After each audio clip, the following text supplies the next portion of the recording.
Shalom, selamat malam Bapak Ibu Saudara-saudara yang kekasih dalam Tuhan. Kembali berjumpa dalam Sabda dan Doa Malam Jumat Karambe, edisi Rabu 23 Juli 2025. Sejenak kita akan membaca dan merenungkan firman Tuhan. Namun sebelum itu, mari Bapak Ibu kita mendengarkan pujian berikut ini.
Mari kita satukan hati kita untuk menyambut firman Tuhan di dalam doa. Kita berdoa. Kami menaikkan segala puji dan hormat ke hadapan hadirat-Mu ya Tuhan. Terima kasih untuk sepanjang hari ini Tuhan telah menyertai, menolong kami semua, dan membimbing setiap aktivitas langkah kami. Ya Tuhan, pada kesempatan ini kami akan membaca dan merenungkan firman kebenaran-Mu. Namun sebelum itu ya Tuhan, mari Engkau memberkati kami semua, kuasai kami dengan kuasa Roh Kudus-Mu, agar firman-Mu yang akan kami baca, bahkan yang akan kami terima pada malam hari ini, boleh mengambil bagian dalam hati dan pikiran kami, bahkan kami lakukan dalam setiap langkah kehidupan kami.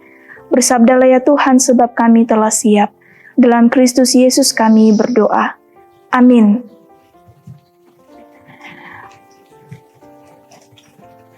Saudara-saudara yang kekasih dalam Tuhan, satu pembacaan kita pada malam hari ini, saya pilih dari kitab Kisah Para Rasul pasal 28, ayatnya yang ke-30 sampai 31. Kisah Para Rasul 28, ayat 30 sampai 31. Saya akan membaca dalam terjemahan baru edisi yang kedua. Firman Tuhan, Paulus memberitakan kerajaan Allah di Roma. Paulus tinggal 2 tahun penuh di rumah yang disewanya sendiri. Ia menerima semua orang yang datang kepadanya. Dengan terus terang dan tanpa rintangan apa-apa, ia memberitakan kerajaan Allah dan mengajar tentang Tuhan Yesus Kristus. Amin firman Tuhan. Saudara-saudara yang kekasih dalam Tuhan, dari satu perikop kita pada malam hari ini yang telah kita baca, yang isinya ada 2 ayat. Meskipun singkat saudara-saudara, tapi firman Tuhan yang telah kita baca memiliki makna bagaimana kita bisa tetap menjadi saksi Tuhan di dalam setiap keadaan kita di tengah-tengah dunia saat ini. Saudara-saudara yang kekasih dalam Tuhan, tetap menjadi saksi.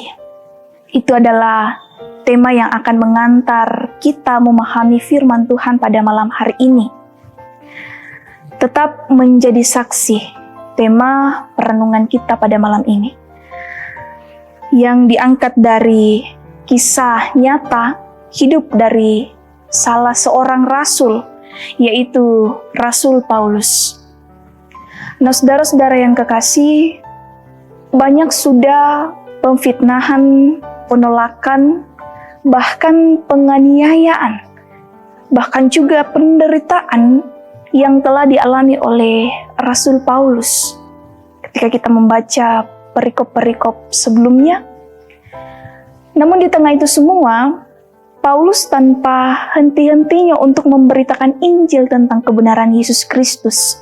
Di tengah banyaknya fitnah yang ia terima, di tengah banyaknya penolakan, penganiayaan, bahkan penderitaan sekalipun.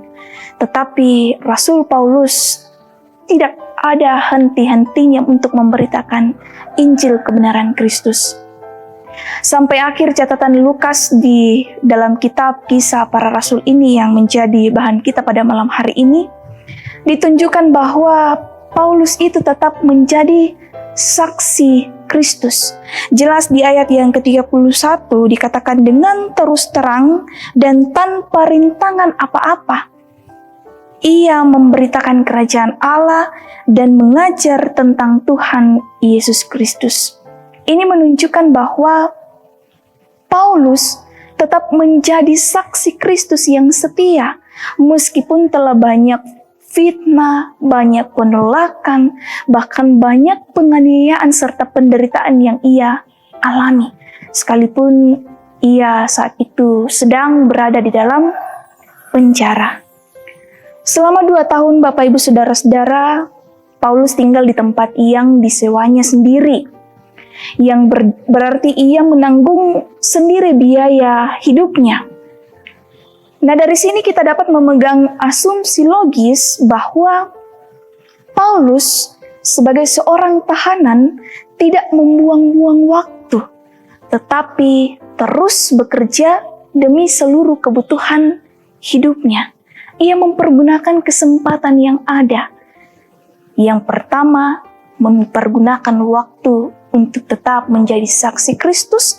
Bahkan di sela-sela kesibukan untuk menjadi saksi Kristus itu, Paulus juga tetap memperhatikan hidupnya. Bahkan seluruh kebutuhan hidupnya, dirinya sendiri yang membiayainya. Bahkan juga saudara-saudara, tidak hanya itu, Paulus juga tetap menyampaikan Injil Kerajaan Allah dan ajaran Tuhan Yesus Kristus kepada semua orang yang datang kepadanya. Dikatakan bahwa Paulus ini berbicara dengan terus terang dan tanpa rintangan di ayatnya yang ke-31. Apa artinya Bapak Ibu? Ini menandakan bahwa pada akhirnya Paulus ketika ia bebas untuk bersaksi dan berhasil mengatasi segala rintangan.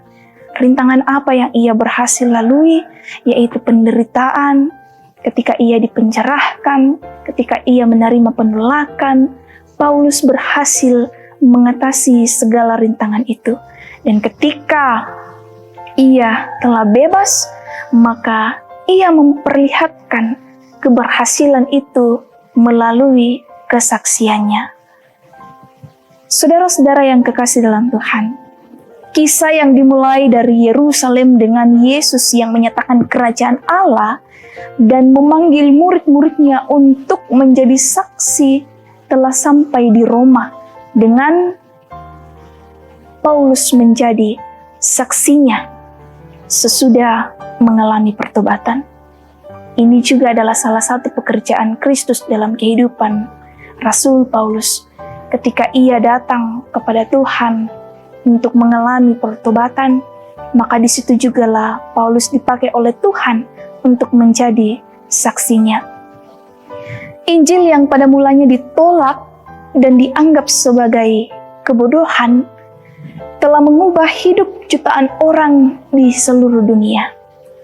Dan bahkan hal ini sampai kepada kehidupan kita saat ini.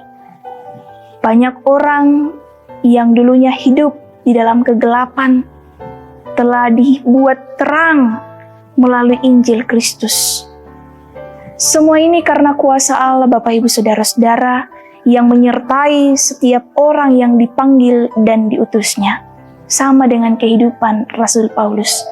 Meskipun dulunya Rasul Paulus hidup dalam kegelapan, hidup di tengah banyaknya dosa, hidup di bawah tuntunan dosa, kekuasaan kegelapan, tetapi saat dia mengalami pertobatan, maka di situ jugalah Rasul Paulus diutus oleh Tuhan, dijadikan saksi untuk memberitakan Injil tentang Yesus Kristus.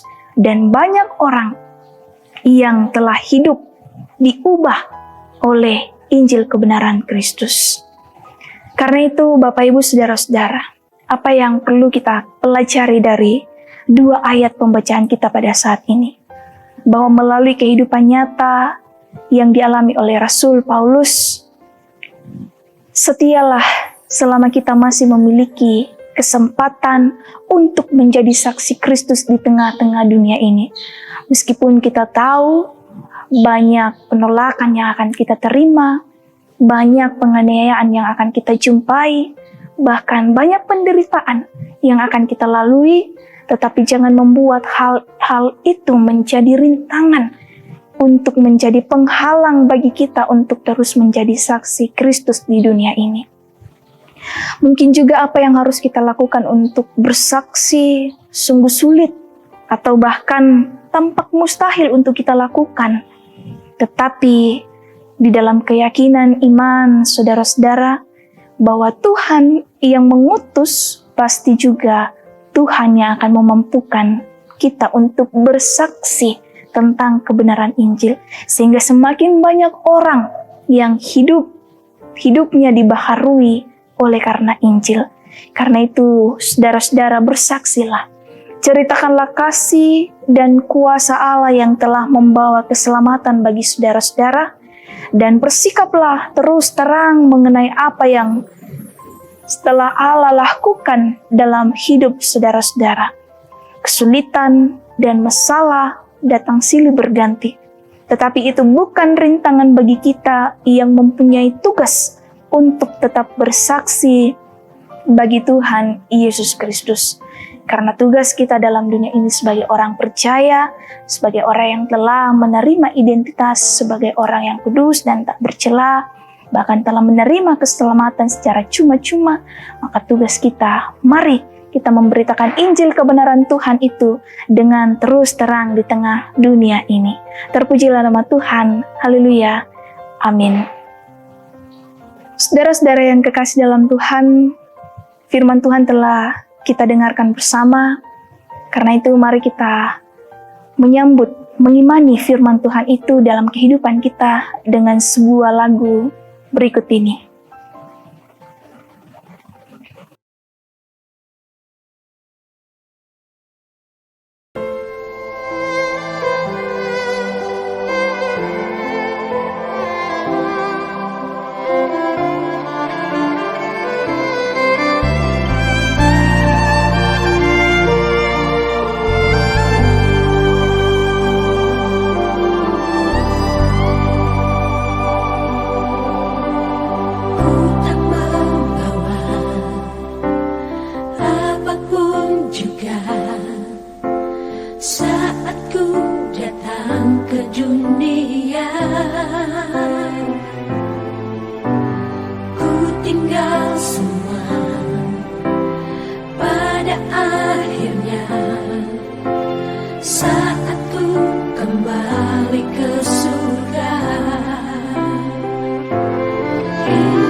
Mari kembali kita tertunduk di hadapan Tuhan dalam doa bersama.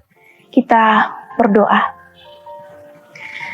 Kami tak henti-hentinya ya Tuhan datang tunduk menyembah hadirat-Mu. Kami menyadari bahwa setiap kehidupan kami semuanya itu berada dalam kendali Tuhan. Karena itu ya Tuhan, tidak ada alasan bagi kami semua untuk terus datang menaikkan segala syukur, hormat, dan terima kasih kami ke hadapan-Mu. Terima kasih ya Tuhan untuk kesempatan pada malam hari ini. Tuhan memperjumpakan kami dalam satu persekutuan melalui sabda dan doa malam Jemaat Karambe. Terima kasih untuk firman Tuhan yang boleh menjadi bagian kami pada malam hari ini. Biarlah ya Tuhan firman-Mu yang telah kami dengarkan melalui kuasa Roh Kudus-Mu, firman itu akan hidup di dalam hidup kami, di dalam diri kami, sehingga kami boleh terus menjadi saksi Tuhan yang setia, meskipun kami tahu bahwa sungguh banyak rintangan, tantangan, bahkan penolakan yang akan kami jumpai. Tapi kami yakin dan percaya bahwa bersama Yesus, setiap rintangan, setiap tantangan, bahkan penolakan itu tidak akan membuat kami berhenti menjadi saksi-saksi Injil kebenaran-Mu. Ya Tuhan, terima kasih untuk semuanya itu. Karena itu ya Tuhan, pada kesempatan ini, kami datang berdoa untuk kehidupan kami sepanjang malam hari ini. Kami terus persembahkan hidup kami ketika kami akan beristirahat nantinya.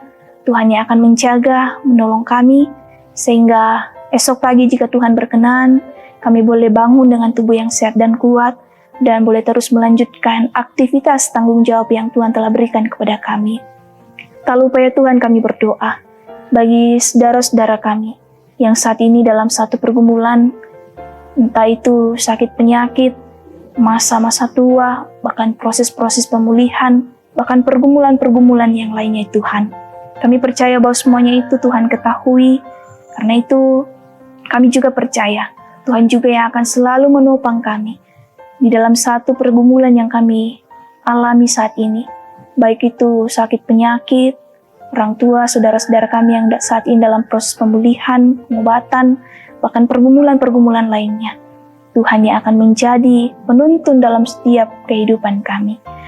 Berdoa juga ya Tuhan untuk setiap kegiatan-kegiatan yang akan kami lalui ke depan secara khusus bagi segenap majelis gereja, pendeta, penatua diaken, bahkan semua pekerja gereja di jemaat Tuhan di tempat ini. Tuhan kiranya menopang mereka semua dalam mengangkat tugas tanggung jawab yang mulia yang Tuhan telah berikan kepada mereka. Biarlah ya Tuhan dari semuanya itu, Injil kebenaran Tuhan terus diperlebar-luaskan di tengah-tengah jemaat, bahkan di seluruh dunia. Berdoa juga ya Tuhan, untuk proses penyelesaian pembangunan gedung gereja di tempat ini. Tuhan kiranya selalu mencukupkan kebutuhan yang masih dibutuhkan, sehingga gedung gereja Jemaat Karambe boleh terselesaikan dengan baik, dan dari semuanya itu ya Tuhan kami boleh melihat bagaimana kebaikan, bagaimana kemuliaan Tuhan akan dinyatakan. Karena itu teruslah juga Engkau memberkati setiap jemaat-jemaat Tuhan, biarlah mereka terus sehati sepikir untuk terus membangun gedung gereja ini sampai proses penyelesaian. Ya Tuhan, Tuhan kami, terima kasih untuk kesempatan pada malam hari ini. Terima kasih karena kami boleh diperkenankan untuk menyambut akan firman kebenaran-Mu. Kehidupan kami seterusnya ya Tuhan, secara khusus setiap anggota jemaat-Mu di Jemaat Karambe, dalam pekerjaan, usaha, keluarga, bahkan dalam kehidupan rencana-rencana mereka, Tuhan kiranya yang selalu bersama-sama dengan mereka, selalu memberkati mereka. Terima kasih ya Tuhan, terima kasih. Dengarkanlah kami yang datang berseru, bersyukur, menaruh setiap pengharapan kami. Karena kami berdoa hanya di dalam nama Tuhan kami Yesus Kristus, Tuhan dan Juru Selamat kami yang hidup. Haleluya. Amin. Saudara-saudara, demikianlah ibadah kita pada malam hari ini melalui sabda dan doa malam Jemaat Karambe. Sampai bertemu kembali pada sabda dan doa malam di edisi berikutnya. Tuhan kiranya memberkati kita semua. Shalom dan selamat malam.